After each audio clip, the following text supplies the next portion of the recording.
জামাত ইসলামী কোনো জাতীয় সরকারে অংশগ্রহণ করবে না।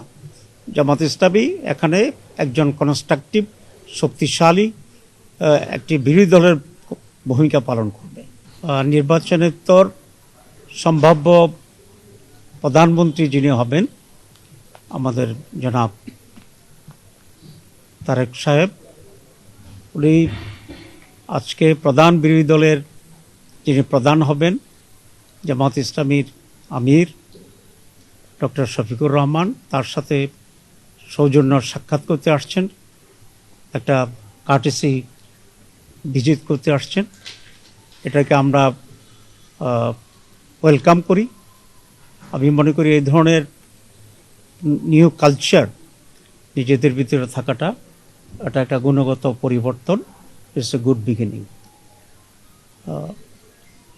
অত্যন্ত সাহায্যপূর্ণ পরিবেশে আলোচনা হয়েছে। আমরা দীর্ঘদিন বিএনপি এবং জামাত ইসলামী একসাথে স্বৈরাচার বিরুদ্ধে আন্দোলন করেছি, সংগ্রাম করেছি, গঠনে আমরা সরকারের অংশগ্রহণ ছিলাম। এখন একটা ফ্যাসিবাদের পতনের পরে আমরা দুটি দল আলাদাভাবে নির্বাচন করেছি, কিন্তু আমাদের ভিতরে আমরা আশা করি একটা সাহায্যপূর্ণ পরিবেশের মাধ্যমেই আগামী সময়গুলোকে আমরা রাষ্ট্র পরিচালনায় সরকার এবং বিরোধী দল সমন্বিতভাবেই আমরা দেশের জন্য কল্যাণমূলক কাজ করতে পারব।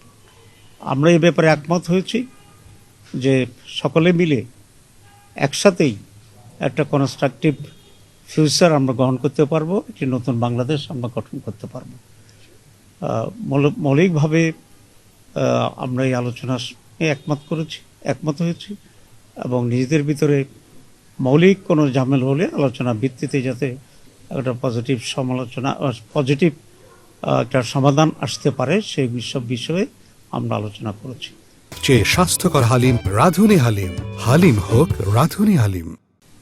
আমাদের আমির জামাত বলেছেন যে কয়েকটি প্রায়োরিটি বিষয়ে এখানে আমাদের আলোচনা হয়েছে। প্রথম কথা হচ্ছে ল অ্যান্ড অর্ডার সিচুয়েশন, মানুষের সিকিউরিটি ইস্যুটা হচ্ছে সবচেয়ে বেশি। এ বিষয়ে যেন সরকার অত্যন্ত গুরুত্ব দিয়ে কাজ করে।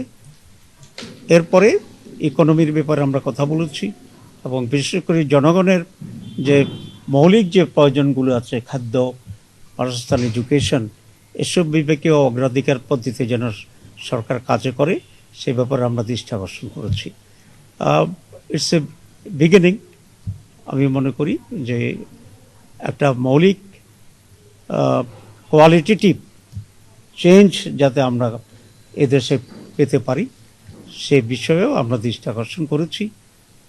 পজিটিভ যে কোনো বিষয় আছে আমরা বলেছি আমরা কোঅপারেট করব এবং জনগণের স্বার্থের বিরুদ্ধে এবং জনগণের কোনো কল্যাণের বিপরীতে যদি সেরকম কোনো ভূমিকা থাকে আমরা অবশ্যই সে ব্যাপারে আমরা প্রতিবাদ এবং ভূমিকা নেওয়ার জন্য আমরা প্রস্তুত আছি।